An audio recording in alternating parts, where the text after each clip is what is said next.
দেশে চলমান গভর্নমেন্ট শাটডাউনের কারণে অন্যান্য স্টেটের মতো বিপাকে পড়েছে নিউ জার্সির বাসিন্দারা। গুরুত্বপূর্ণ বিভিন্ন পরিষেবা বন্ধ হয়ে যাওয়ায় তাদের জীবনযাত্রা ব্যাহত হচ্ছে। বিশেষ করে খাদ্য সহায়তা কর্মসূচি বা স্ন্যাপের আওতায় থাকা লোকজন বেশ কষ্টের মধ্যে আছেন, যে কারণে ফুড ড্রাইভ প্রোগ্রামে খাদ্য সহায়তা গ্রহণকারীদের দীর্ঘ লাইন দেখা যাচ্ছে।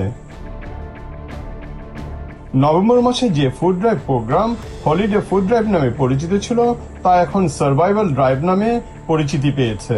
তবে আশার কথা, বিভিন্ন সংস্থা, রেস্টুরেন্ট তাদের সামর্থ্য অনুযায়ী স্ন্যাপ কার্ডধারীদেরকে বিনামূল্যে খাদ্য সহায়তা দিচ্ছে। শাটডাউন যাতে বন্ধ হয় এই আবেদন করি।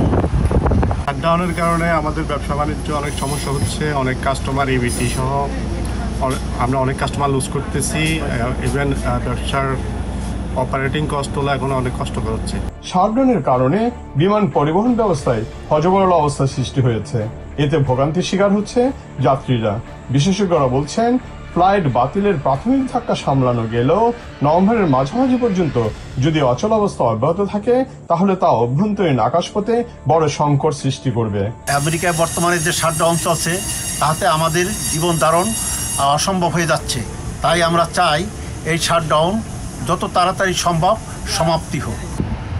Yeah, we're suffering very much from the shutdown and this should be completed as soon as possible. স্টেটে যারা ফেডারেল সরকারের অধীনে চাকরি করছেন, তাদের অনেককেই সাময়িক ছুটিতে পাঠানো হয়েছে। এর ফলে চরম অনিশ্চয়তার মধ্যে দিন পার করছে তারা। শাটডাউনের কারণে অনেকের ব্যবসা বাণিজ্যে নেমে এসেছে স্থবিরতা। আগের তুলনায় তাদের প্রতিষ্ঠানের বিক্রিও অনেক কমে গেছে। ব্যবসা বাণিজ্য সচল রাখতে তারা এখন হিমশিম খাচ্ছেন। নিউ জার্সি স্টেটের বাসিন্দারা আশা করছেন, দ্রুততম সময়ের মধ্যে আইন প্রণেতারা ঐক্যমতে পৌঁছাবেন এবং অবসান ঘটবে দীর্ঘমেয়াদী এই অচল অবস্থার।